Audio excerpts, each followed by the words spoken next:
Hey, great Wednesday morning. It is a beautiful morning. I think in the city of Brownsville, and I can tell it's a beautiful morning in the city of Brownsville because I shared the weather report, and that always is of course, is always exact. I am still in the city of Guadalajara, and actually doing my best to stay as active as possible. Yesterday, I had the opportunity to go to Tlaquepaque and Tonalá, and I was Tlaquepaque is a very pretty city. It's very beautiful. I actually got there by traveling via metro, and that was a little bit different, but a lot cool. The metro system here is just so amazing. But with a city of 4 million people, or a metropolitan area with 4 million people, metro is a must. Monterrey has a metro, and I think Monterrey's metro is a lot older than the ones here. I'm not sure. But I know that the line that I use, the third line, to get to Tlaquepaque, that one actually has been in service for about a year, 2 years maybe. But a beautiful way to get around. I actually got to Tlaquepaque in no time. I think 15 minutes, and it it was a beautiful city. I actually posted some pictures, but not exactly what I expected. I expected it to be a little bit more touristy, and by touristy is I expected it to have a lot more shops for you to buy a lot of curiosidades. I actually didn't get to buy anything in Tlaquepaque, but I did. From there, I met up with some folk from our church, and we had the opportunity to go to Tonalá. And Tonalá was supposedly very artsy stuff, and for some reason, it really wasn't. Uh, because of COVID-19 restrictions, a lot of the people that would go out there and sell their wares is they were not going out there. So it's the couldn't buy anything. I did have some local drink that they make there, some stuff that they make, and I can't remember the name of it. Tejuin con nieve. And let me tell you, that thing is amazing. Tejuin with nieve, amazing. Really, very delicious.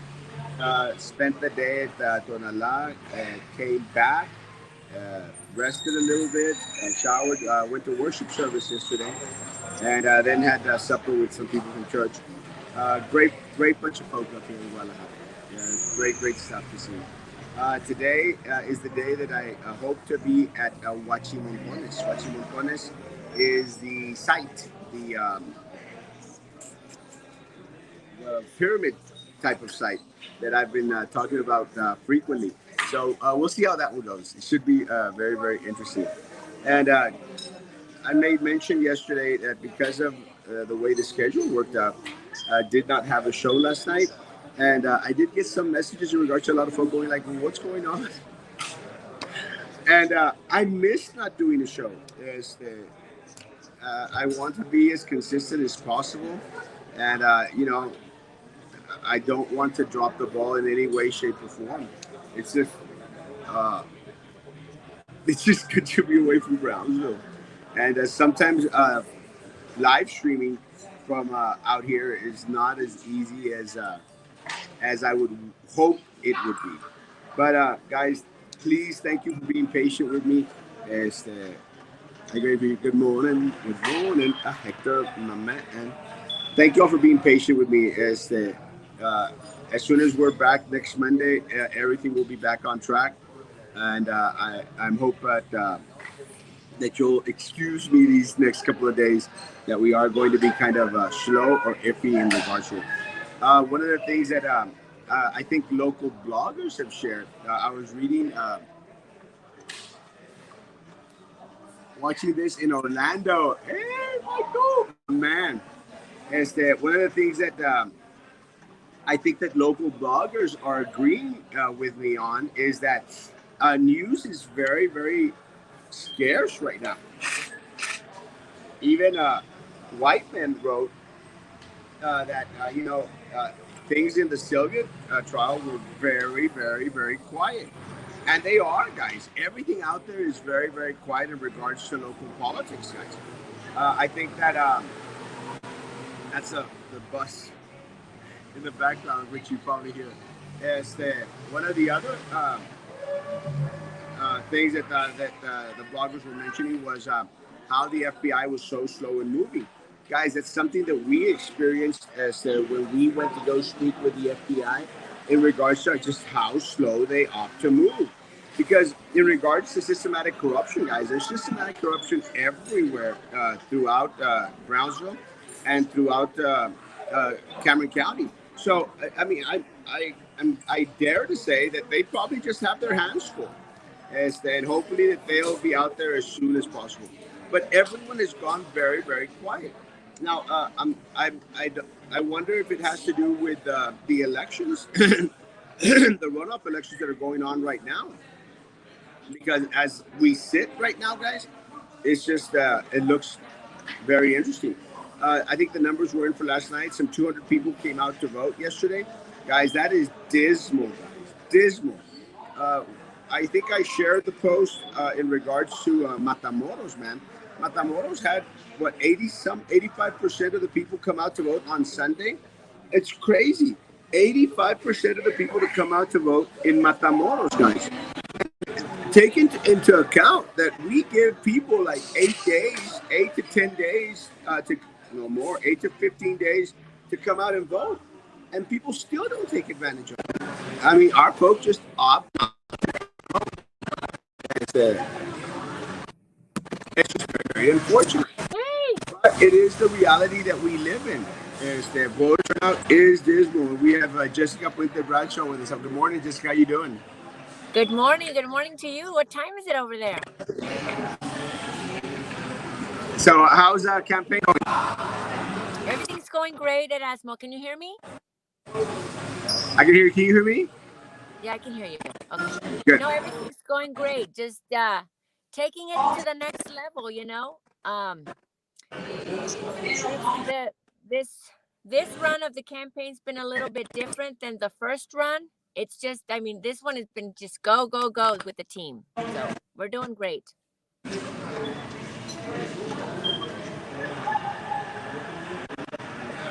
Was I was Multitasker.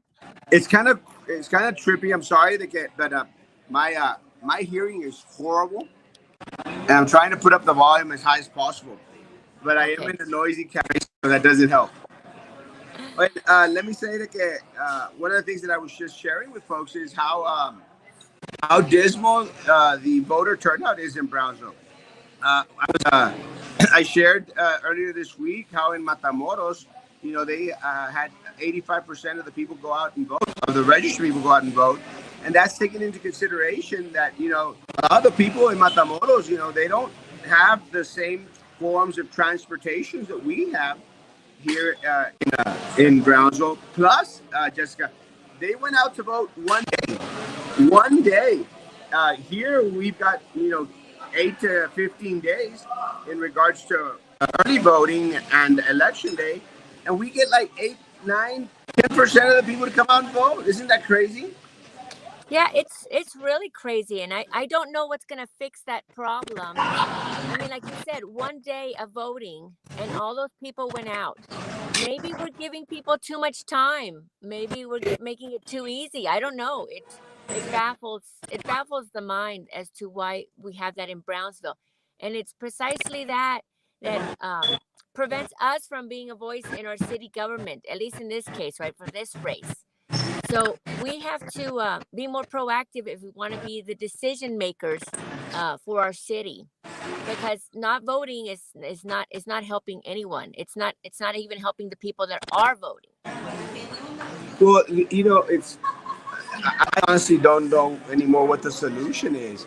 Um, yeah, Hector is really, really good. Hector is actually one of those movers and shakers, and he's out there picking up people and taking them to vote. And I think that's part of the solution is for more individuals like Hector, to get involved and to be, I've stated this regularly, to be a part of the electoral process. And the way that you become part of the electoral process is going out there and doing your best to support candidates that are not part of that corrupt political machine, and driving people up to vote, taking individuals out there to vote, and making sure that you vet well the candidates. I think part of the problem is a lot of la raza que se deja llevar, just like, oh well, this is the people, the one that has more signs, or this is the one that's giving out, free food to individuals, and that's the guys we're going to vote for. I personally, Jessica, I've never been a fan of the free chicken plates, the free food thing. I think it's in part trying to buy the vote of people out there. And I know that's something that your opponent is doing actually today, giving out free food. What's your take on free food and elections? Well, I don't like it either. And I'll fill you in on a little secret. Hey, Dora. I sat down with my team and we actually discussed the possibility of giving out free food ourselves. And you know what? I'll tell you, I've done campaigns long enough that I have given out treats. We give out treats, candy, things like that to get to know the voter and have them open up.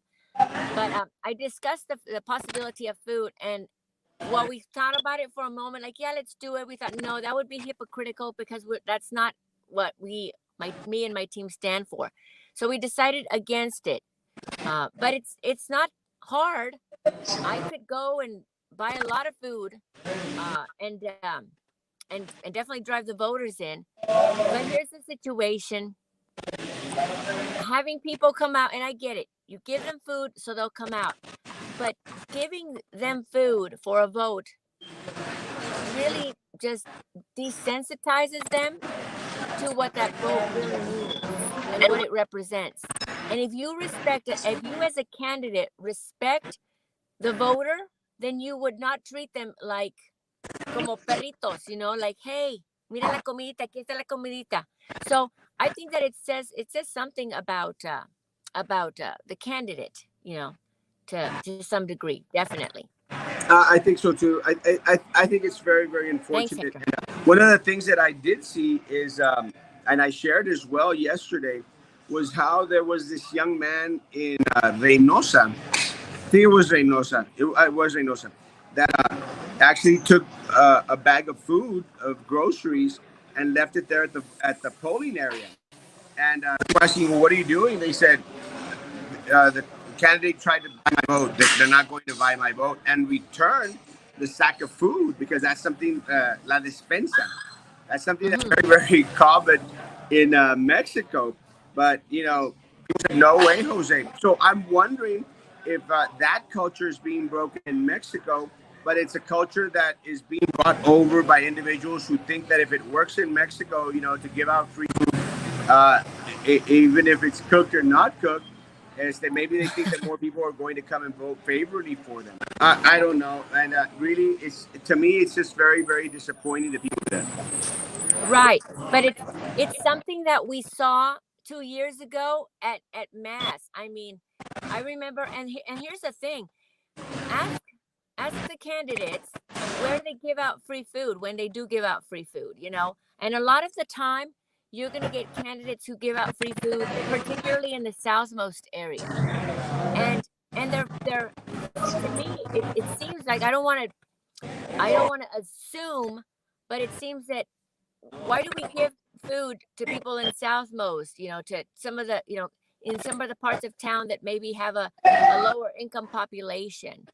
Is it because we think less of their vote, really? And we just think, oh, well, este está facilita. This guy, esto los compro con una comidita. Yeah. But are they giving out votes in some of the more affluent parts of town? I don't think I've ever seen them give out votes at even just Brownsville Country Club or VICC. Well, or the Woods. Yeah, let me say that one of the things that if people want to go out there and give food to individuals who are the poorest in our community, more power to you guys. Like, I mean, to be honest, we know that there are hundreds of thousands, 100,000 or 75,000 individuals in Brownsville that are not there legally. If you were go out there and go to these poor neighborhoods and drop off food there, I mean, with individuals that can't vote, that can't vote, I think I'd be more impressed that way than if you're giving me, someone who can vote, a plate of food, because ultimately they're the ones that are going to be in the real need of that item more than a lot of us who can actually get ourselves to the polls. It's Hmm. just my take. Right. It's not food for a vote, though. It's a thank you for a vote. Trust breaking bread with the people. I'm giving you something, a plate of food. I'll feed you a connection trust. Yeah, I see that. I mean, Yeah. I see that. And it's like, hey, let's cheer them on. I mean, and that's one of the reasons why a lot of us decide to stand, during early voting, Mike. And I've always told folks, guys, we're not out there at early voting, standing up, holding signs at the library and stuff, in order to, push people to come out and vote for us. It's more of a thank you, a little parade saying, thank y'all for coming, guys. Thank y'all for coming. Thank you for considering the candidates. Hmm. Hmm. Saludos, saludos. My people are from a therapy class that we attend, and we are all disabled, but we vote, and we vote for just. Oh, Woo! awesome, Hector. Love it. Congratulations. One of the things that again, that's something your opponent is up to do. One of the things that has come to light recently, and I'm not sure if you want to talk about it, but it has been thrown out there by several folks out there, is how non-transparent the candidate, your opponent, has seemed to be in regards to having a little missteps with the law. And again, someone mentioned to me, they said, "Oh, that's what we understand why you don't want the." And again, people assume sometimes a little bit too much. We understand why you don't want to talk about the DWI with Mr. Los Santos, because you had when I said, like, guys, let me tell you, I was forthcoming in regards to my DWI, my Class B misdemeanor, from the get go, guys. I mean, before you heard it from anyone else, I was out there making a statement, and I want to believe that I actually did what was in the best interest of the community, and be transparent. And one of the things, Jessica, that I've told folks is that a lot of people have approached me in regard to my deferred adjudication from back when I was a little kid. And they said, well, that's what, you could get that expunged and removed from your record. And I've said, I don't want to be that person. I don't want individuals to think that he's trying to hide stuff from anyone. And my concern with Los Santos is he should have been forthcoming since the get-go in regards to what he's dealing with. And I'll say real quick, and I'll let you comment on it if you wish to.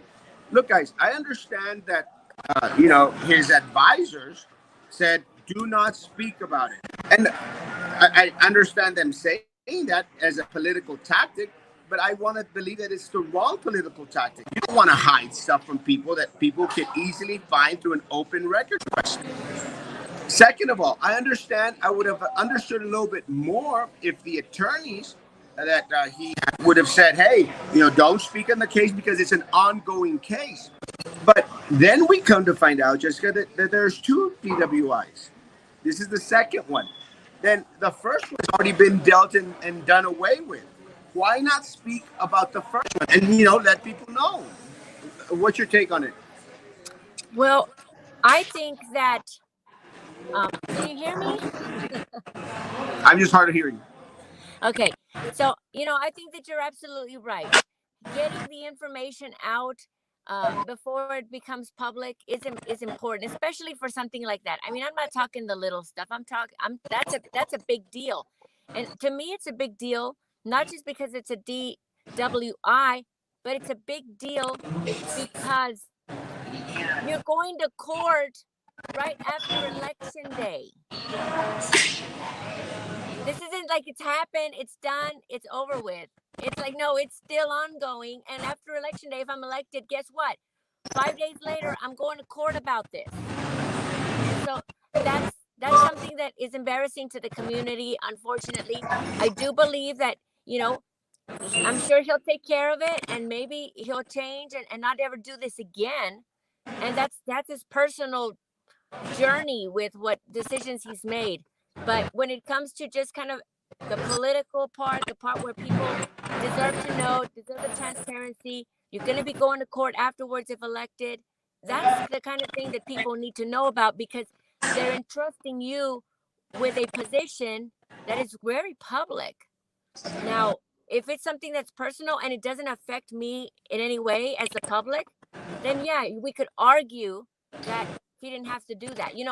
If I if I have issues at home, personal issues with my kid who doesn't want to do his homework, and that causes me to, have to yell at my child every night, somebody could argue and say, well, you should tell the public that you have a bad temper, Jessica, or that it's like, well, you know what, we could argue that I have a bad temper, or that I'm just trying to discipline my child. But just me disciplining my child doesn't necessarily affect my position in the public. You know what I mean, Erasmo? I hope I am Yeah. making myself clear to your audience.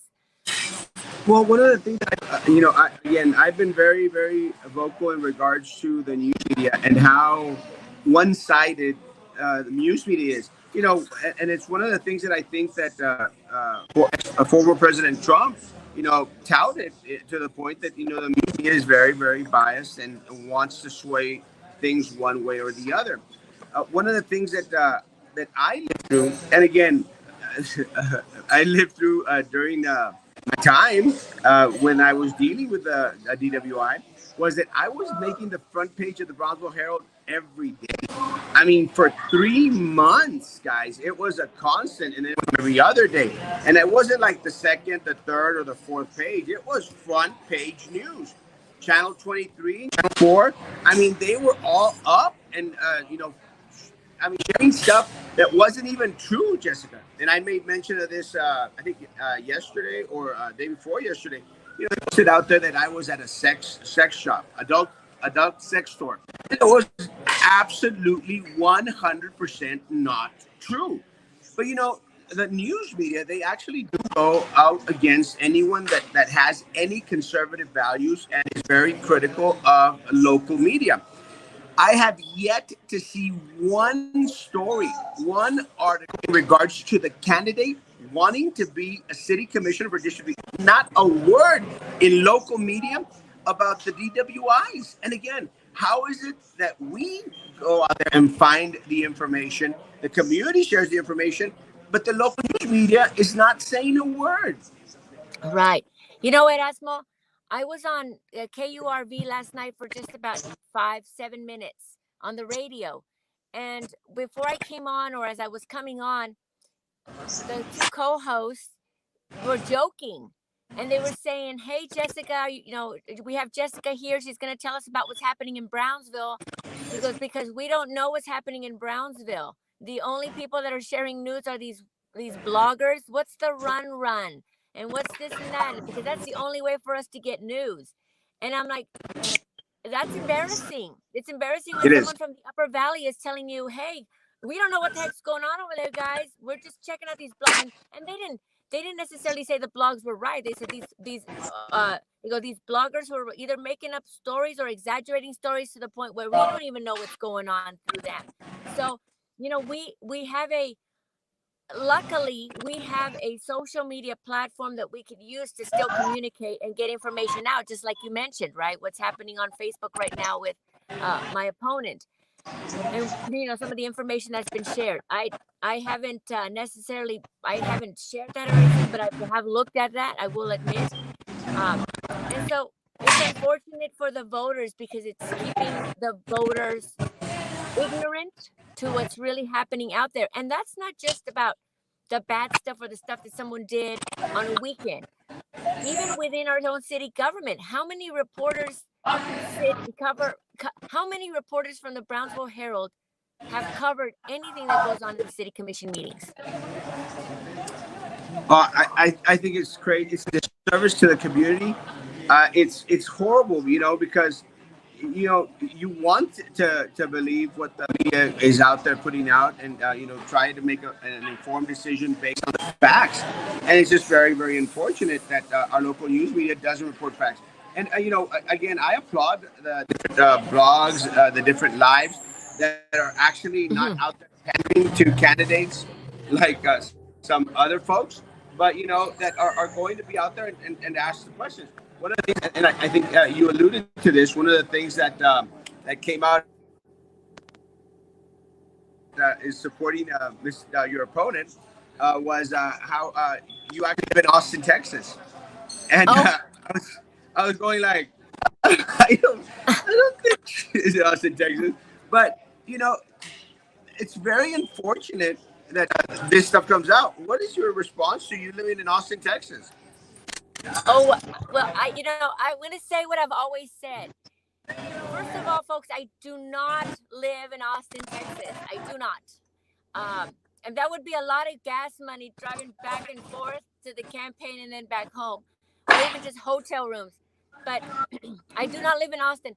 I do think, however, that the fact that I have lived in Brownsville, I've lived in Salt Lake City, I've lived in San Jose, California, and I have lived in Austin. And for about a year, I lived in St. Louis, well, outside of St. Louis with my mom. And then because I was taking care of her, and then I came back. So I think the fact that I've lived in all those places is actually a good thing. I've experienced city governments, Oh yeah. city ordinance, rules, regulations from other places that I can tell someone now from Brownsville that either might work or will not work. And so I think that's a good thing. So thanks, guys. But I don't live in Austin. I actually was in Austin for a while, and let me say one of the things, and I agree with you. I think one of the things that is important is to get a little bit places, because I think that one of the things that Brownsville suffers so much is the rancho mentality. So whereas a lot of folk out here have a complete outlook of what actually happens out there in the world, and let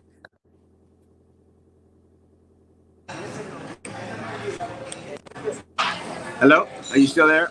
I can, yeah, it's cutting off Hello, a little hello, bit, hello, just hello, kind of cuts off. hello, hello, hello. I can hear you, yes.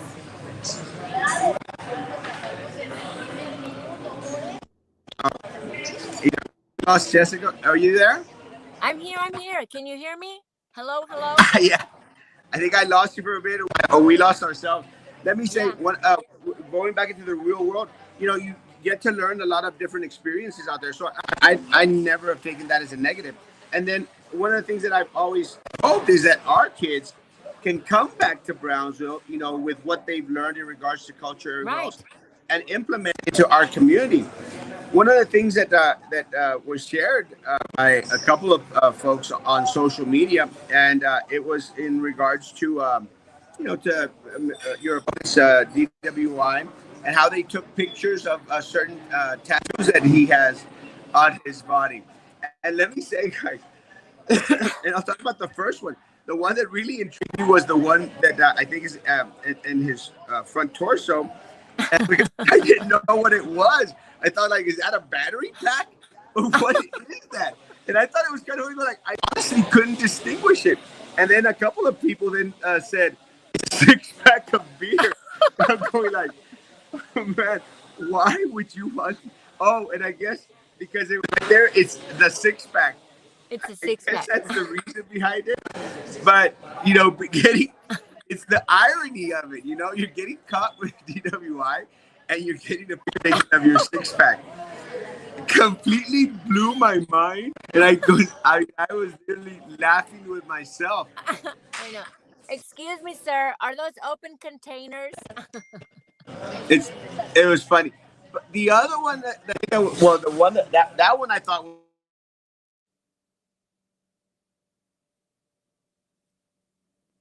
Hello, hello. No. was just trippy was the one with on the side. And let me say, I truly believe that because I know some people have been sharing, I don't truly believe that the intent was to have a racist tattoo on your arm. Because what I truly think happened is when he was doing that tattoo, it was more geared towards the Roman the Roman sensei, which is again more power to them. I think that in time it got transformed into a racist quote that is being used by supremacists out there. I think at that time, I personally would have opted to remove or to cover it up in order not to be associated with that group. But that's just my personal belief. Say, you know what, man, this tattoo is now considered racist. Let me just cover it up for it. But it was very intriguing. With that said, I don't believe that he is a racist. It's just a bad choice not to have it fixed up, I would say. I think that no, you're right. I don't think that my opponent has that tattoo because he is a racist. I will say that when you're going to do something of that manner, that kind of tattoo, you probably should look into its meaning more. I mean, if you get a little flower, well, no one's going to read into that flower, depending on, I guess, on the shape. Maybe I should just scratch that. But I will say this, that you said, it's that judgment call, right, Erasmo? That if I have a tattoo and I realize all of a sudden, hey, you know what, this is a racist symbol, I use my judgment to say I need to get rid of that. I use my judgment when I say I decide to drive after I've been drinking all night. It's about a judgment call, and that's, I think, what I am trying to express to the voters is that I'm not a perfect person, but Jessica will always definitely try to make the right judgment call, and I have done that throughout my life. Do I have parking tickets, speeding tickets in my life? Yeah, but I don't have a DWI. Um, and so just as far as what the voters, what they will get with me, Jessica Puente Bradshaw, is you're going to get the best judgment call that you can get from me, for sure. That's my pledge to the community, especially in this kind of position. How has he gotten this far without being a very? I'll give you my opinion on it. It's very, very simple, guys. The corrupt political machine that is here in Brownsville, which includes the individuals that have gone out there and endorsed the candidate, as is Mayor Trey Mendez and a lot of the other folks on there. They're part of that little system. Guys, they don't want individuals out there that are going to question what they do. They don't want individuals out there that are going to question PUB. They're not going to question anyone that's going to fight against individuals pocketing the money that should go to our community, guys. So, of course, you're going to have Mayor Trey Mendez. Of course, you're going to have people from the board. Of course, you're going to have city commissioners out there supporting Mr. De Los Santos. Mr. De Los Santos has been a part of the problem for years. I mean, goodness gracious, guys, we are in a rut right now in the city of Brownsville in regards to economic development. Guys, do you think that individuals that are in power right now want that to change? They don't want that to change. They want to continue on being able to pocket the money that should be going to the community without you knowing about it, finding out about it, or having anyone to champion the cause of the normal folks of the city of Brownsville. It's always that elite little group, that corrupt political machine that constantly wants to keep everything closed. And again, the news media, again, only goes after that which is sensational, sensationalizes matters, not things that are going to take away from their need to have individuals pocket money into their advertising. So it's just very. Jessica, what is your take? Why has he not gone this far without being scrutinized? I agree with you. I think that I guess we all have, but I think that he has built a persona around himself and around how people view him because of his service to the community. Absolutely. I mean, it is service. And so now that he has this persona, people are just either, one, not willing to look beyond it, or two, they don't want to confront it or put it out there and call him out for whatever misdeeds or misdoings he's done, because I think that sometimes people think that, hey, this is the group in power and I'm not going to do anything to upset that group, whether it be the current commission, the current mayor. No digas nada porque luego tú sabes cómo te va en la ciudad.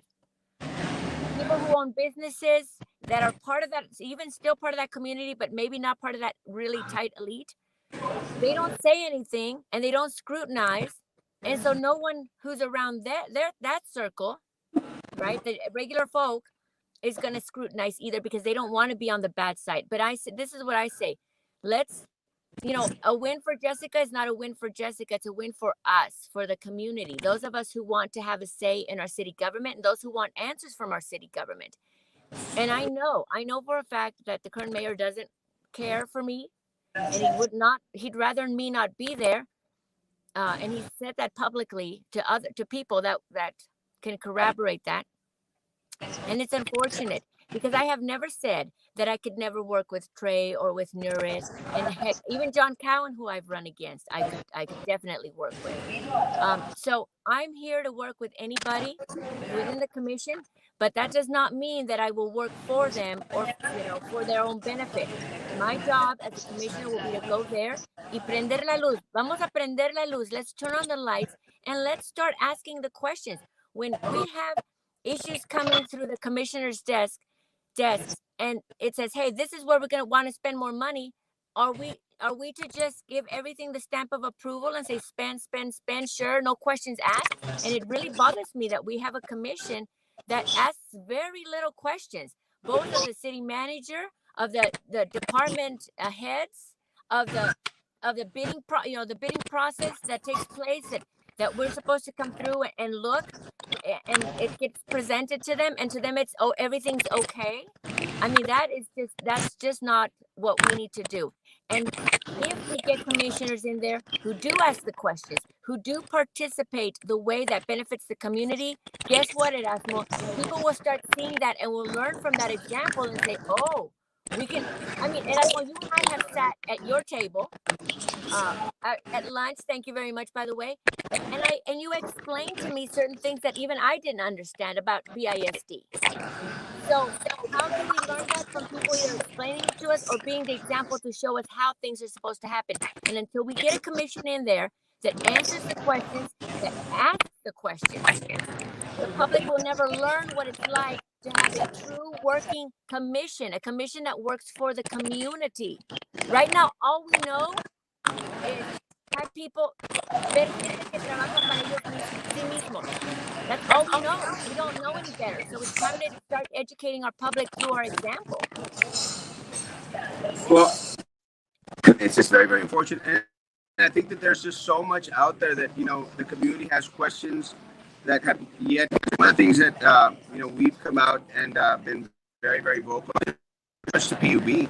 It's very, very unfortunate that PUB basically has run amok in regards to anything that they to the people of Brownsville, and the city commission just stamps it. And I think that one of the things that needs to be done is we to reinvert the roles where the PUB board is actually accountable to the commission, which ultimately is accountable to the people of Brownsville. As it sits right now, the board is far and away, away from the city of Brownsville, and they either seem to feel that they can't do anything to question the PUB board, or it's just not convenient for what is actually happening out there to be brought out to light. We've made mention in regards to 10.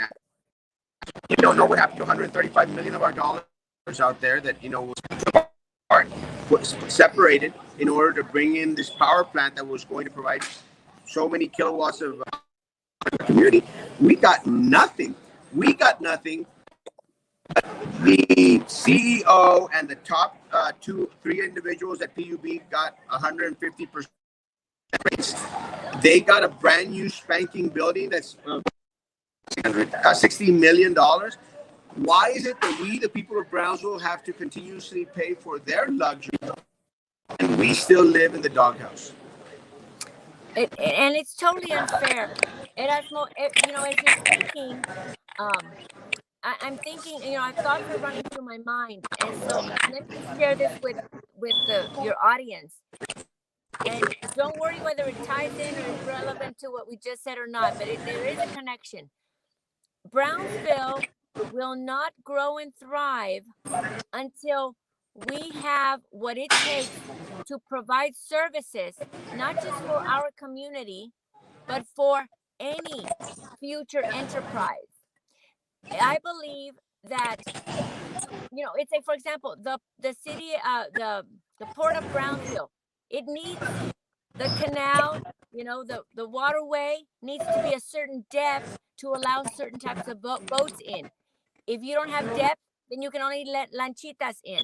So Brownsville needs to step up and take our money and invest it within the community, because until Brownsville can provide adequate internet, adequate energy, right? Adequate water services, big businesses who require that kind of infrastructure will never come to Brownsville. Small businesses that require that kind of structure will never come to Brownsville.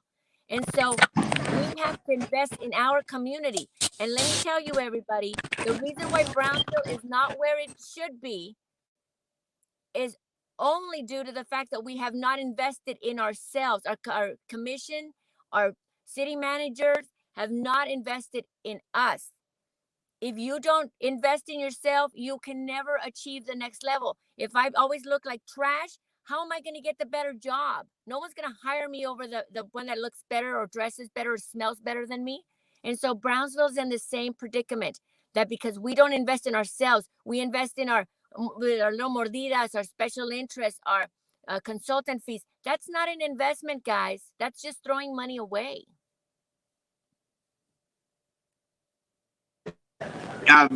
Lolita's right, because they can. That's right. But more importantly, Lolita, is because we have let them.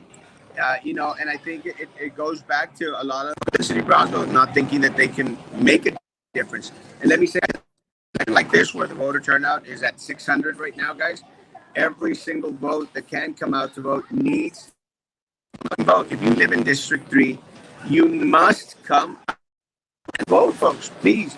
And it's something that I'm going to be sharing with my folk out there, guys, the importance of going out and vote. I'm making sure that all my family that lives in District 3 is going to go out there and vote, guys. Thank you. So everyone out there needs to do what Hector is doing. Hector is going out there and taking individuals to vote, going out there and sharing the information individuals are speaking in. So, guys, that is what everyone needs to do. They need to make themselves responsible, or else it's very, very hard to come by. Jessica, we're at 45. We're at 45 minutes? Yes. Did you want me to say something? No, I mean, absolutely. We have to come out and vote, guys. This election can be won or lost with one vote. That's all it takes. This is not a majority or a 51%. Literally, you can lose by one or two votes. One vote. One vote is all it takes. And so I absolutely am asking, please come out and vote. If you do not know where you live, if where you live is part of District 3, shoot me a message on Facebook. Put it in the comments, or message me and say, hey, this is my address. Do I vote here in District 3 or 4? What? And we will let you know and do the best that we can to get you. If you need a ride, we have a whole team that is willing to drive and take you to the polls whenever you need. Oh, sorry that we've had a lot of little noise interference. If you up later on this week, if you can, will be placed. But thank you so much. Good luck, and you have my family's vote. Thank you. As soon as I get back. Awesome. Thank you. Thanks, Erasmo. Early voting ends on Tuesday, guys. So there's still a lot of time out there to get vote. And again, I cannot stress enough, it's not enough for you to go out and vote. It's not enough. Please take your family members. Please take your neighbors. Please take Hector is out there taking his therapy buddies out there. Anyone and everyone that you can, please bring them out to vote. Guys, have a great Wednesday. We'll be back tonight at 9 p.m. for again, guys, please contact and ask them the tough questions, and I'm sure they'll give you some very interesting answers. Guys, have a great day. Social sanitizer, guys. Be good to each other, and please continue to be good to me. God bless.